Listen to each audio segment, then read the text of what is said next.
We're a foundry based in the West Midlands and we supply castings into the automotive trade along with a range of different organisations.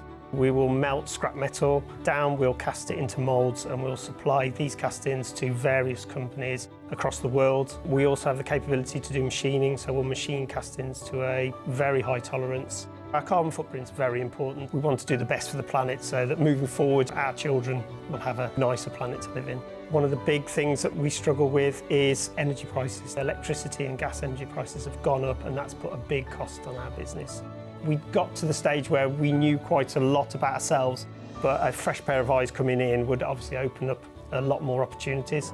So the energy assessment revealed a number of things, some that we already knew, some that were new to us. We looked at the report, its recommendations, compared it to our own business needs, and from that we have applied for the Net Zero grant. We have a compressor working down in the foundry. It's not the most efficient of compressors. We're looking at replacing that compressor, replacing 7 electrical motors, putting some inverters in as well.